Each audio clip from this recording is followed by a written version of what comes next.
And viewers, we are back and we are still giving you the latest regarding the heinous attacks on the Iranian attacks on the state of Kuwait and the GCC nations and the developments around it. And now we have a special guest here at the studio with me, Dr. Eisa Alenezy, Professor of International Law at Kuwait University. Dr. Eisa, thank you for being with us. It's my pleasure. Thank you for inviting me. Thank you. Doctor, let's head through to the first question and in your expertise and in international law. So during such difficult times that the state of Kuwait and the GCC nations are going through, so from an international law or from a legal perspective, are there any international conventions or treaties or in legal terms that protect civilian infrastructure or lives, for example, especially during such difficult times? First of all, there is the Geneva Convention, the fourth Geneva Convention, which was specialized for the protection of civilians. And there is the additional Protocol 1, which provides extra protection for civilian and civil objects. And in international law, you cannot use such convention unless the other party is committed to this convention by signing it or ratify it. And by checking that, I found out that the Islamic Republic of Iran is a ratifying state to the fourth Geneva Convention. Plus, they signed the additional Protocol 1 in 1957. Ratifying, that means they are bound by the convention. Yeah, but when they sign it and don't ratify it, they are under the obligation to abstain from committing any violation to such convention. They are not bound to apply it, but they should abstain from committing any violation that prevents such convention from being in effect. Any violation? Any violation. And the convention differentiates between severe and regular violation. And attacking civil properties and targeting civilians are classified among the severe violation. Severe violation, that means you can pursue and prosecute criminals. You don't count on the state responsibility only, but also you can prosecute individuals who commit or order such violation. So we can, they can also prosecute individuals within, for example, individuals within Iran, for example, if they violate? 100%. If you are certain from the people who, the individuals who order or commit such a violation, you can pursue and you can persecute. And the persecution, it could take place within the state itself, according to the Kuwaiti criminal law, or according to the Iranian criminal law. If not, we can recur to the permanent court, the criminal court. The permanent criminal court, unfortunately, neither Kuwait nor Iran are part of it. But we can file complaints within the general prosecutor of the permanent criminal court, who can follow such violations, such crimes, and investigate it, and even though if the state is not member. And there is precedent regarding such matter. It happened in Sudan. Sudan, the former president of Sudan, there was an arrest warrant was issued by the court, despite the fact that Sudan was not member of the convention. It's not a member, but there was an arrest warrant issued. Yeah, issued, because you know, according to the permanent court, whether you recur to the court itself or you recur to the prosecutor. The prosecutor can collect complaints from the victims, and if he felt that there is serious violation, he can, from his office, he can follow such crimes. He can investigate, and then from him directly go to the court, not through the state, because the state, if it is not a member, they cannot recur to the court itself. But the victims, they can recur to the prosecutor.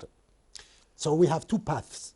Okay, that's clear. Doctor, since we're speaking about the international conventions and treaties, if we could, before we go into the state of Kuwait's legal framework, if we could go a little bit off topic, and since you were mentioning about the Sudan example, now what's the difference between what you were saying about Sudan and Iran and what happened to the Israeli occupation's Prime Minister Netanyahu, that he's subjected to the International Court of Justice? Is it the same thing, that he was committing violations as well? Is it the same thing? It is the same thing. There is arrest warrant issued by the court, but you know, issuing arrest warrant, if the state is not member, you know, you cannot apply it, you cannot put it in effect. But who can put it in effect? The member states. So, for example, Netanyahu now cannot travel through the space of states which are members of the Permanent Criminal Court. So if he want to travel, he avoid the airspace of those countries. And that's also what happened with the former president of Sudan. So there is pressure from states.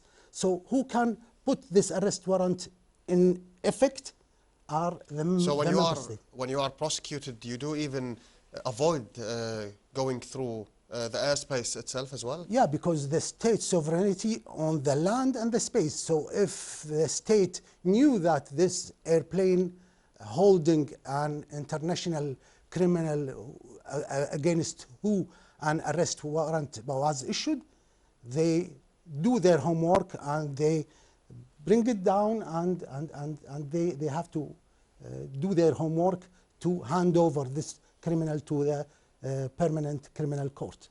Yeah, that's clear and elaborative.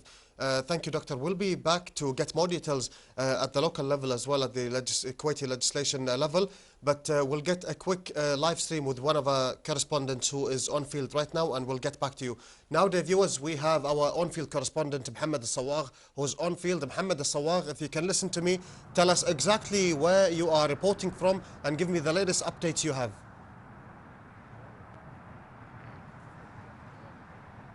Yes, Abdurrahman, I'm here at Al-Zahra walkway.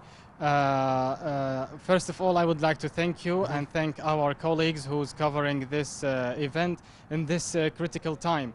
I'm here at Al-Zahra walkway, and people here are doing sports. Life is going normally, and many people here came to do some sports. And actually, I have a guest with me who's doing some exercises in this time. Hussein Al-Mtairi. Hi, how are you? Good.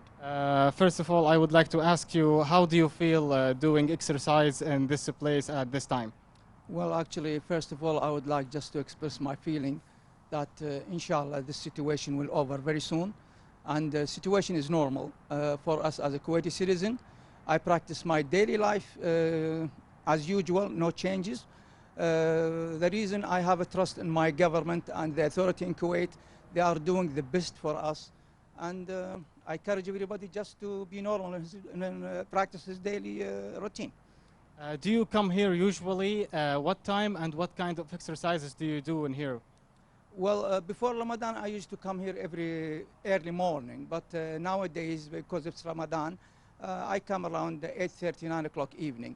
I do all my practice here. Do you feel any different in this time? Well, to be honest with you, of course, there is a little different, but it's not that difference that make me be worried or get afraid or change my habits.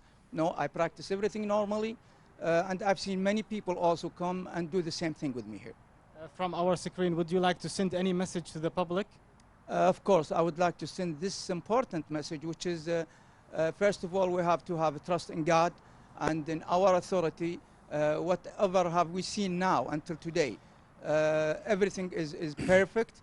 No panic. Don't be panic at all. just take the precaution, follow the procedure that given to us by government through the media, and everything will be good, inshallah. Thank you very much indeed, Hussein Lemtayri. Thank you so much for you. Thank you. Thank you. Yes, Abdurrahman, as you can hear from our guest, that he wants to send a message for the public that people shouldn't be worried and follow the instruction by the government and give the information from the what is your message, sources. Muhammad? What is your message to the public as well?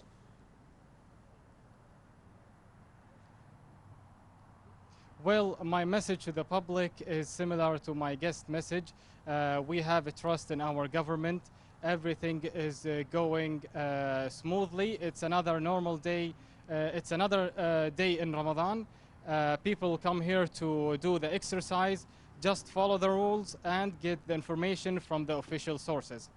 Mohammed Al-Sawagh, thank you for the latest updates and thank you for being on field the past few days, assuring the public that everything is going as smooth as possible and as safe as possible, and the official agencies are doing their best to keep everything stable during such difficult times. Be safe. Thank you, Abdurrahman. Now, the viewers, we are back with our guest here at the studio, Dr. Eisa Alenezy, to continue our talk on the legal framework that we were speaking about. Dr. Eisa, we're back with you and would like to shed light more on the Kuwaiti framework of Kuwaiti legislation and what legal authorities are granted to the state to protect the national security and, of course, the public as well. Speaking of the legality in Kuwait.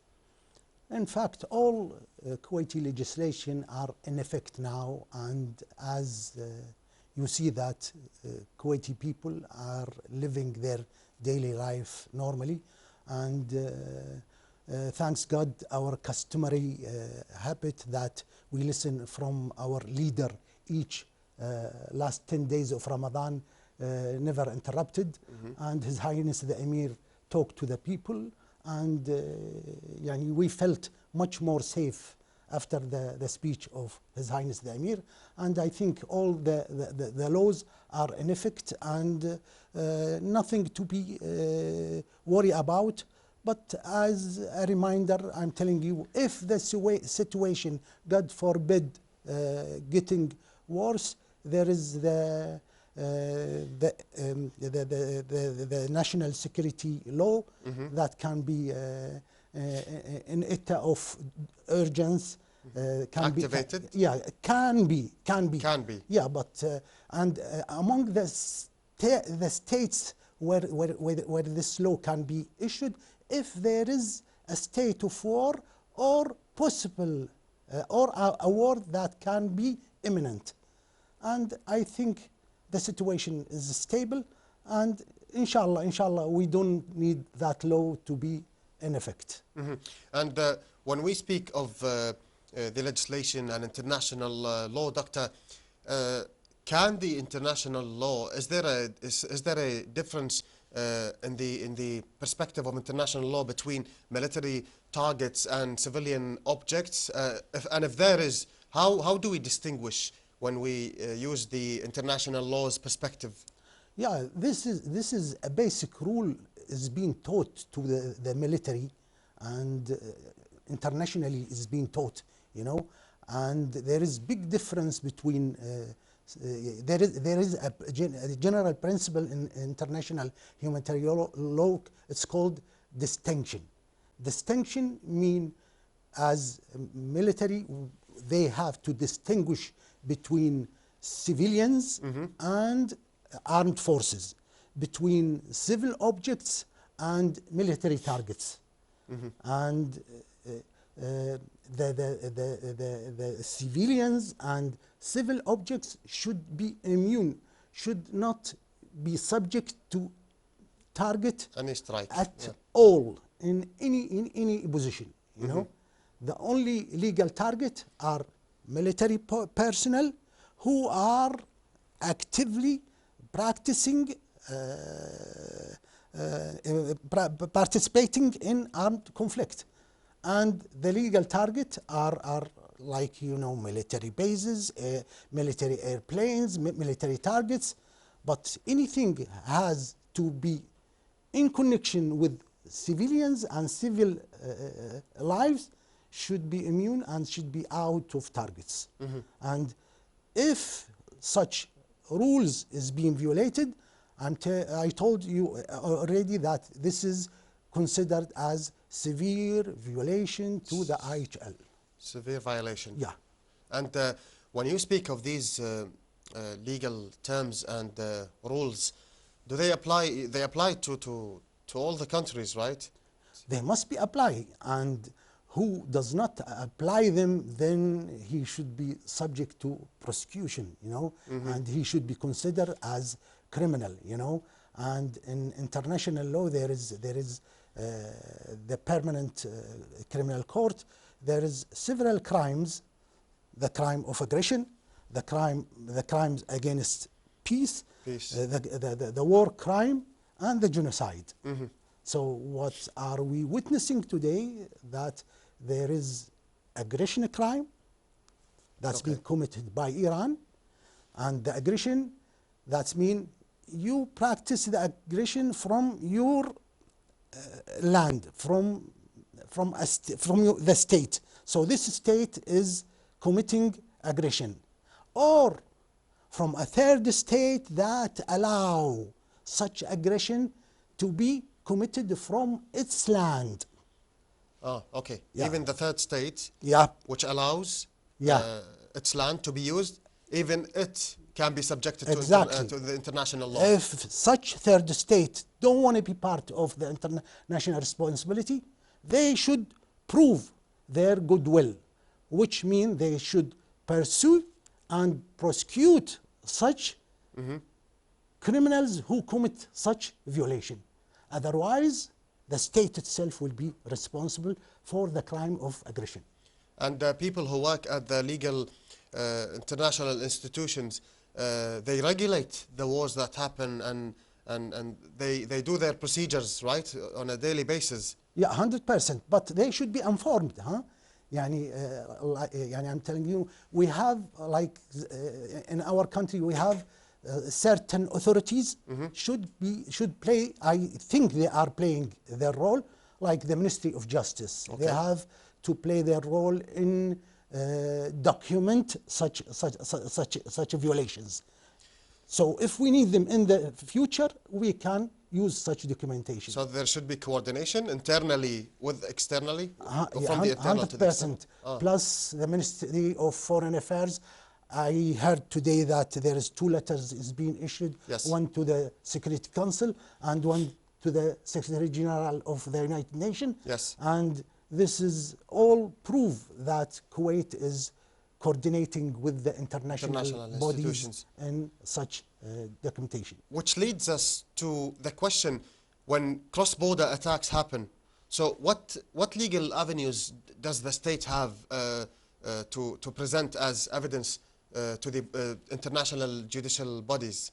Yeah, for example, we have to look for the organization or the bodies that are in connection between the countries are the concerned countries.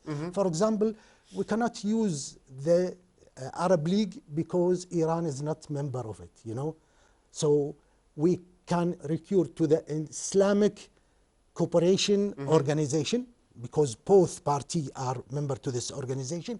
We can recur to the United Nations, plus the ICRC can play its role as well, okay? And the permanent court, as I told you, can play its role through the general prosecutor. Okay. Okay, and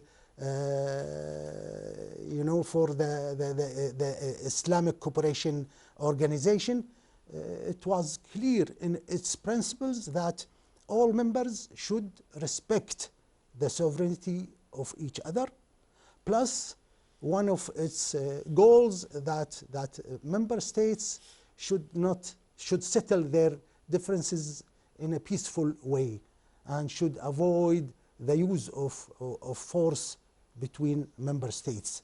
And I feel that what's going on today is a severe violation to such principles and such goals of the Islamic organization. Plus, the United Nations Charter sacrificed its 8th chapter to the regional organizations. So the United Nations was clear that try to use regional organization as a method to settle your differences. If not, and there was a violation or a threat to the international peace and security, I'm there. United Nations, I'm there. Okay. And what we are witnessing today, there is a serious threat to the international peace and security, which means the Security Council should be standing and should play its role today. Should play its role today. And also, there is a coordination between the UN and the International Court of Justice and the judicial bodies. That's for sure, right? 100%. But unfortunately, that the International Court of Justice is as organ of the United Nations.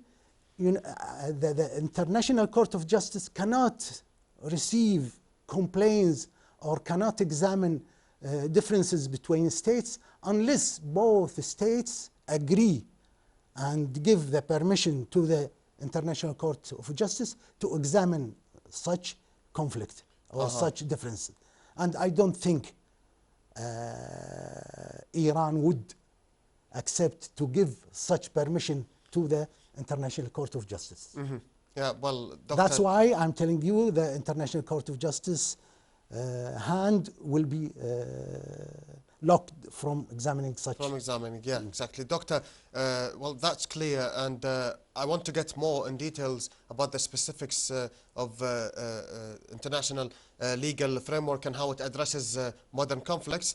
But let us first take our colleague who's on field right now, Mohammed Al-Awadi, and then we'll get back to you. Dear viewers, we have our colleague Mohammed Al-Awadi on field. Mohammed, if you are listening to me, specify where exactly you are right now and tell us the latest update you have.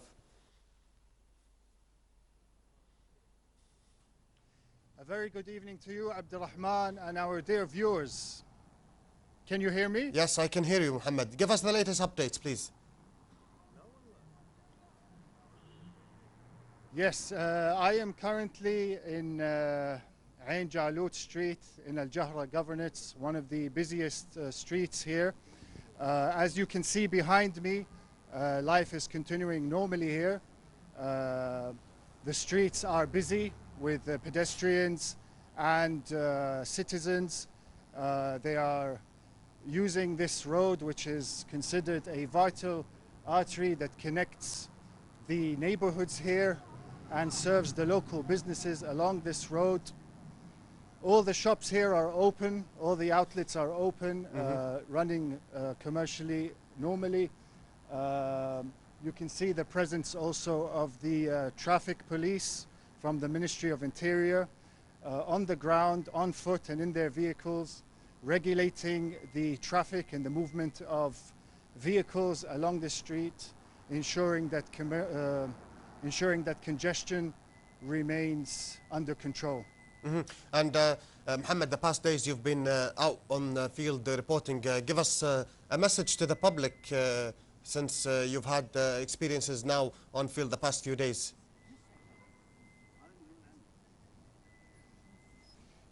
The Kuwaiti public are aware of what's going on, but despite this has not interrupted their daily routine. They are visiting the commercial outlets, the markets. Life continues normally for them. There is trust in the procedures that are in place by the government. They are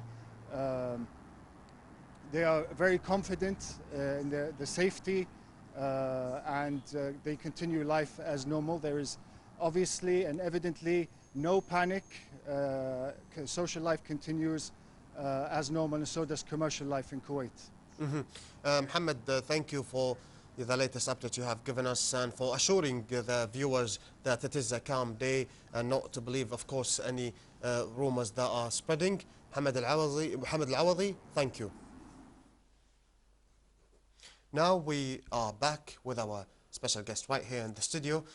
Dr. Eisa, so we'll get to the specifics of the international legal framework, which may or may not, as we will ask you now, address the modern threats adequately or holistically or correctly, if that's appropriate to say, in terms of the modern warfare or missile attack. So do you think the international legal system views the conflicts from an adequate point of view, or do you think that it needs more, let's say, improvements or regulations to have a more holistic view?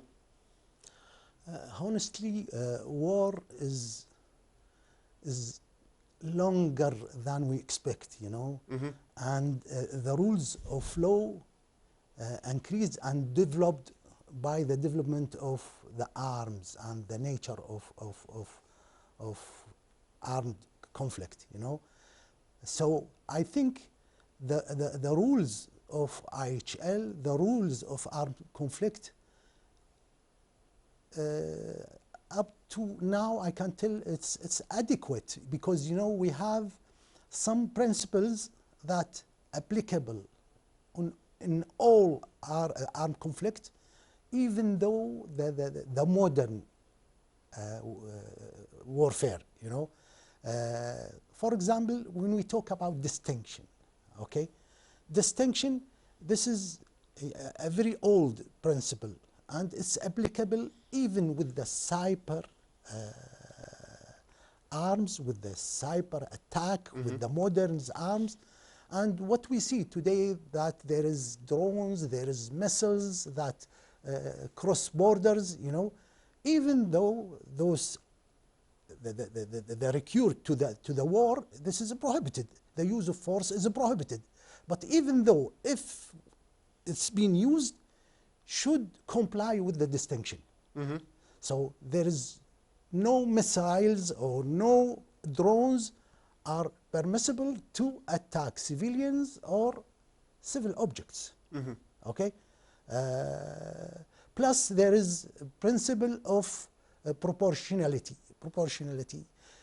Even if you are targeting a military target, you have to put in consideration what is the civilian casualties that can result from such target. Exactly. If the civilian casualty could exceed the number of casualty of military casualty, you should abstain from this attack for sure. This is the principle of proportionality, you know. So there is principles that are that used to be applicable, and they are applicable and should be put in our consideration for future warfare as well. And so the principles you were mentioning, and very briefly, so you think it does, so international legal framework, it does provide an enough view of modern warfare, right? Considering the principles you were mentioning, they do address critical matters. It can be considered as standard, as minimal, you know.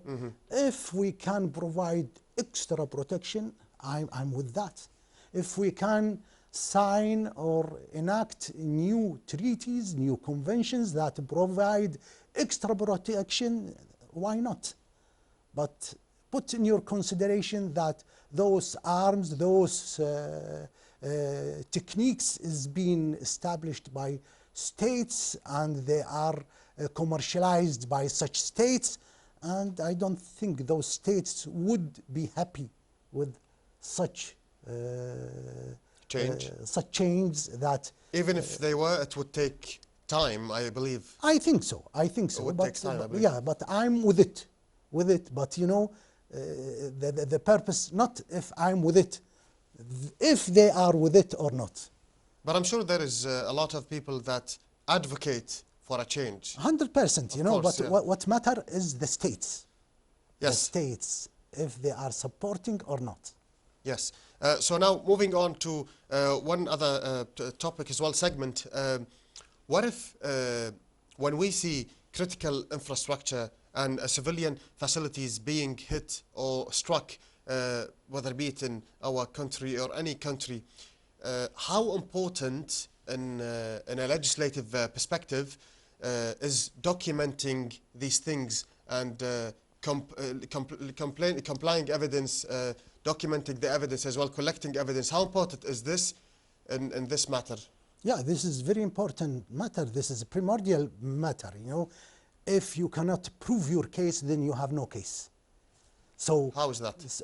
You have to work from day one on documenting such a violation, such damages, okay? So when you want to present your case in front of the permanent criminal court or in front of the Security Council or in front of the Secretary General, you have to prove it. How much documents, how credible are your documents? If you can't do that, your case is very weak, you know. And I think we have a precedent in Kuwait, in the school of law of Kuwait University. They documented the criminals, the international criminals, the crimes of war that's being committed in Kuwait in 1991. Okay. And that was documented and presented by a group of the staff of the School of Law. And I can mention this time, I think Dr. Adil Tabtabai, I think Allah Rahmah Dr. Rashid Alenezy, I think Dr. Ahmed Samdan. And I think this is a very good experience, a precedent that we can use it. Plus, we have also the forensic department in the Ministry of Interior. They can provide such proofs, plus the medical reports for those people who have been injured, plus the death certificates. All those considered as so proofs. all this evidence, yeah, is important to very important. Yeah. So collect. So when you want to present your case in front of any international stand, you know, you can support your case with such documentation. And since you have spoken about the role of international bodies and organizations and the legal bodies as well, tell us more about their role in monitoring the compliance or adherence with international law, especially during regional escalation or escalation in general. Yeah, the problem, you know, when there is an armed conflict, it's very hard to allow third parties or third bodies to enter in the field of the armed conflict because it's so risky.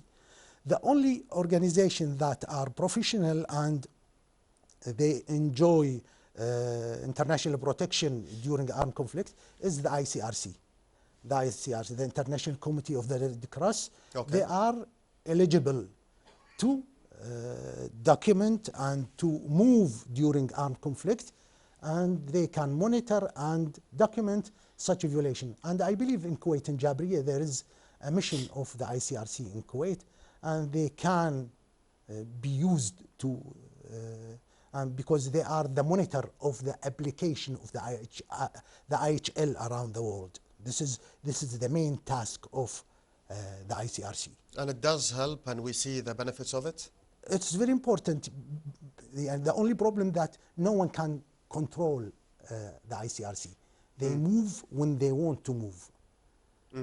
But from our side, as I told you, the Ministry of Justice, the Forensic Department, the volunteer, like a School of Law in Kuwait, you know, some other volunteers, they can document such violations. And how about now moving away from the international organizations, what about international law, and how can it protect the maritime zones, and how can it protect the airspace in times of regional crises, especially during such periods that we are going through?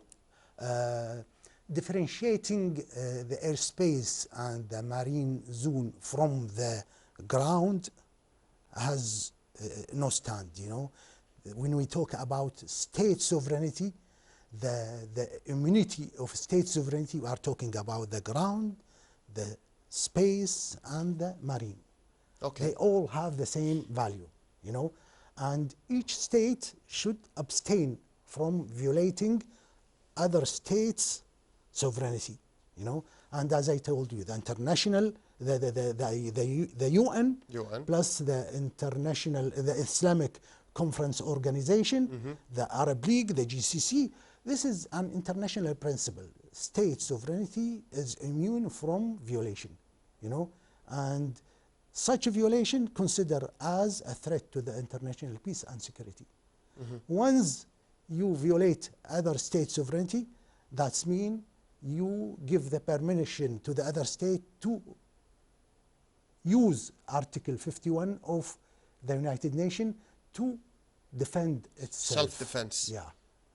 Whether individually or with the neighboring and some other states, you know, commonly or individually. And when we're speaking here, also the waterways, they're included, right? Like the Strait of Hormuz, it's included as well? For the Hormuz, you know, this is international. No, it's international because all benefit from it. Yeah, so no one can prevent the passage from, because, you know, even legally no one is allowed to. No one is allowed, you know, because this is international passage. And you see when Iran declared to close Hormuz, you know what happened? There is a signs of international crisis. The petrol increased, you know, gas, the prices and of oil gas. prices. So that's mean this is international passage. You should allow, no one could prevent the passage of, even if your land. We have the right to passage in our regional marine land, marine zone. We should allow the passage, and even though it's not international passage, but Hormuz, this is considered as international passage. No one have the right to. They can assure that the passage is a safe passage, but you know you cannot prevent you cannot prevent certain ships, certain tankers from to go sailing. Through. Yeah, this is a violation to the distinction principle as well. So legally it's a violation. 100% violation, yeah. And tell us more, Doctor, about the coordination between the national legal systems and international legal systems, especially in times of incidents that hurt the domestic and cross-border.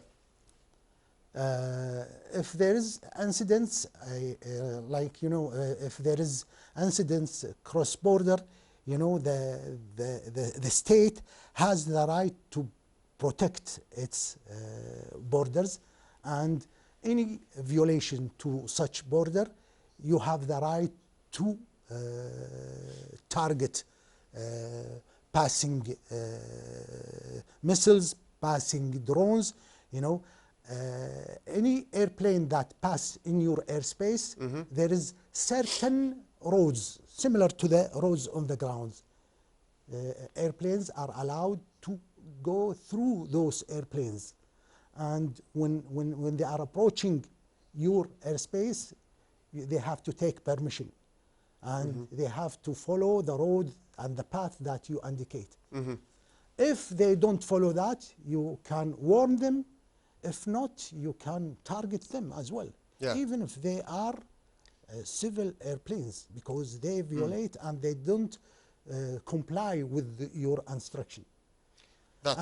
Also, if there is such a violation, we should be in touch with the Security Council, inform the Security Council that there is such a violation that considered as a threat to the international peace and security, and we are applying Article 51. Article 51, self-defense.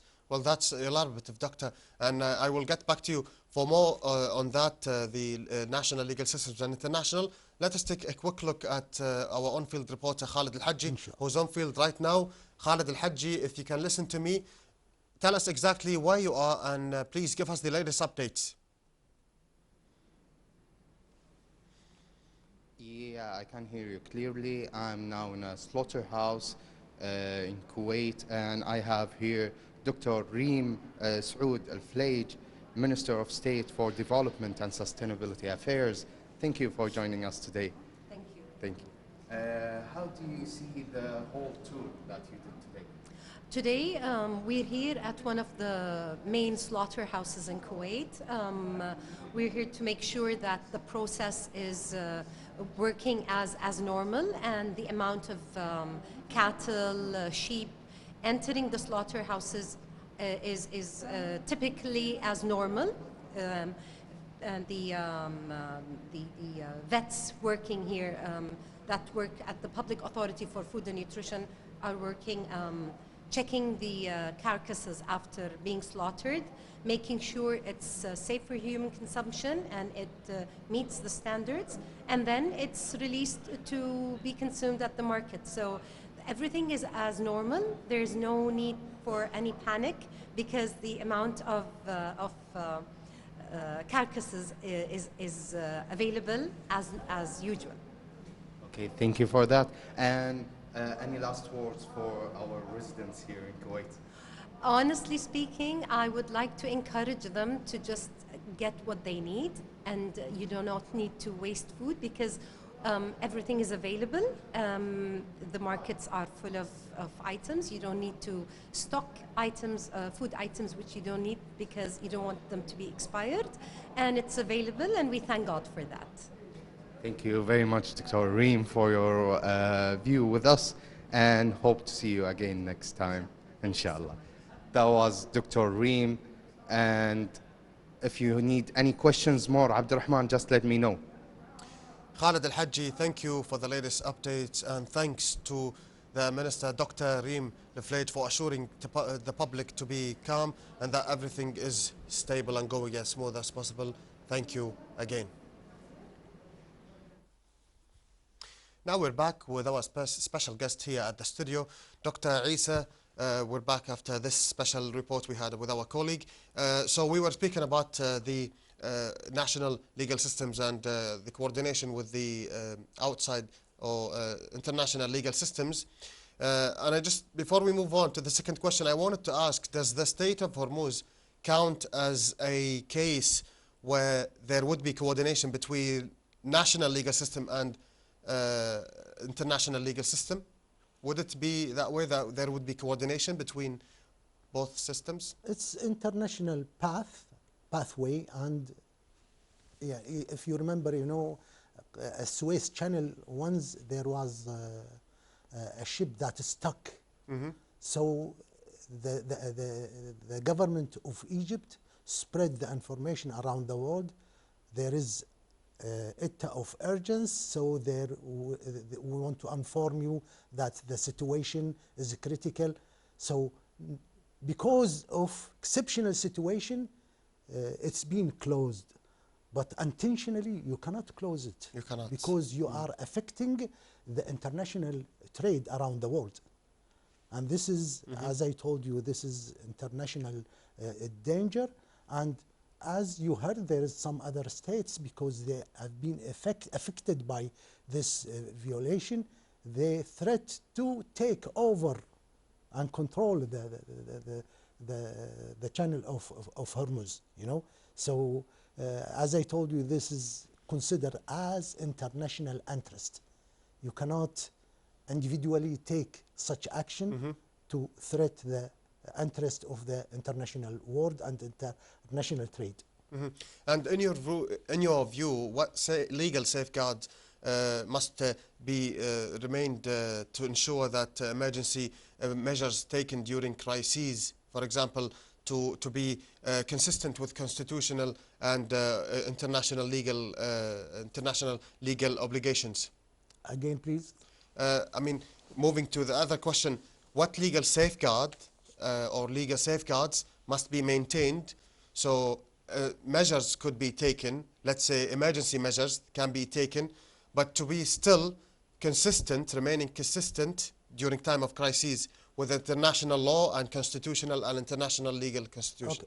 Okay. In fact, what I think, all measures that's been taken, you know, as long in compliance with the IHL, with international human rights, with the international treaties, I think this is the only safety, okay?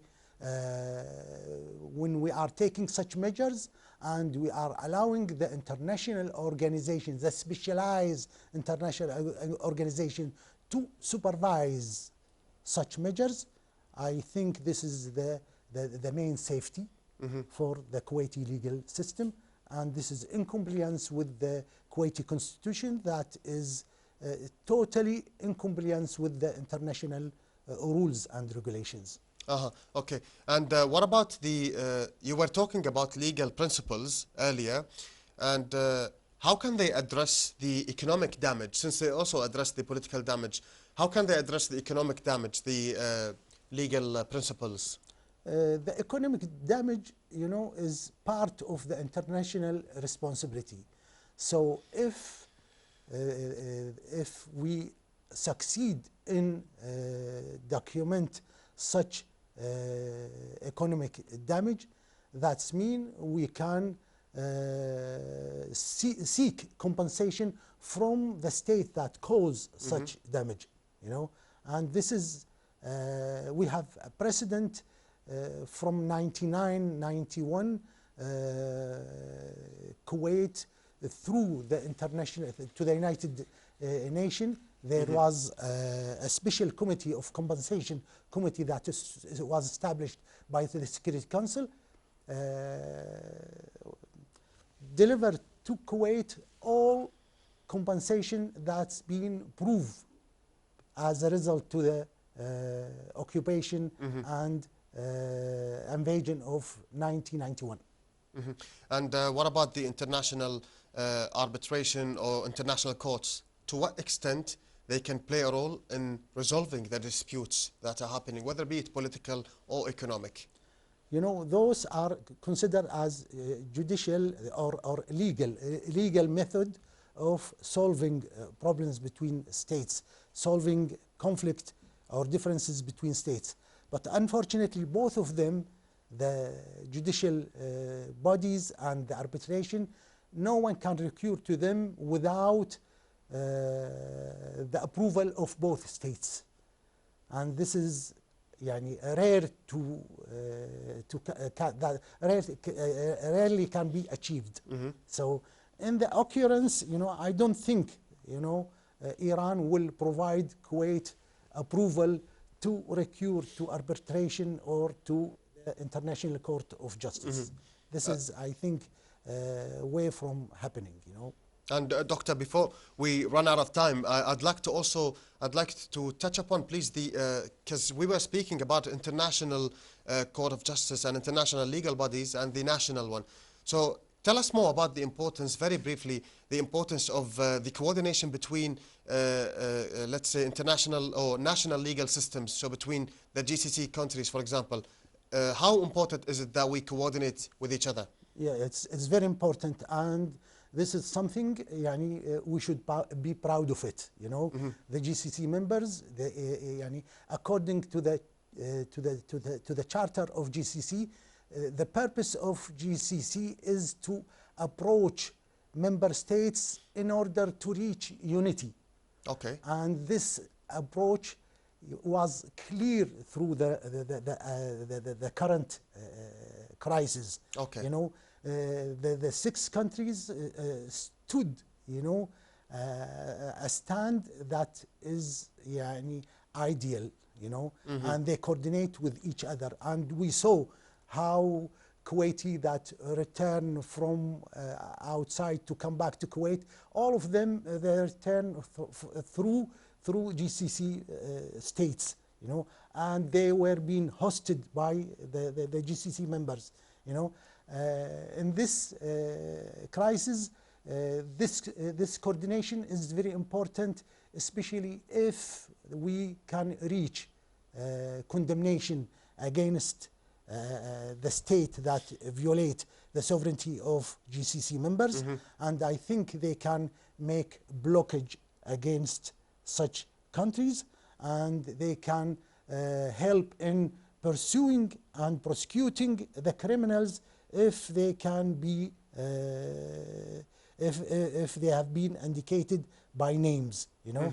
And the commanders always are responsible for such violation, okay. And the GCC members, as I told you, they succeeded in such crisis, and I hope that they will pass it safely, and we come out of this crisis closer and stronger, as I expect. Inshallah. Inshallah. And that's clear, Doctor. And Doctor, now finally, what message would you like to give to the viewers who are watching us? I think, you know, His Highness the Emir, he talked clearly, and he was crystal clear that Kuwait did not permit any violation against any other country, and did not and will not allow the Kuwait sovereignty to be used to be as a stand for attack for any other country. So what we are hearing that those missiles is being issued because Kuwait is being used, this is rumors has no stand, and I think we have to stand behind our government and behind our leaders, and we trust their leadership, and we have to stand solidar through this crisis, and it will pass as previous crises that passed through Kuwait. And I think Allah subhanahu wa ta'ala will stand with Kuwait as usual. Inshallah, may God protect Kuwait and Allahumma the GCC and Allahumma Muslim ameen. countries. And Dr. Eisa Alenezy, Professor of International Law at Kuwait University, thank you for your insights and for being with us here. It's my pleasure. Thank you for talking to me. Huh? Thank you. Dear viewers, that was Dr. Eisa Alenezy with us here. Hope you have had an elaborative answers. And now we will take a break and come back to you.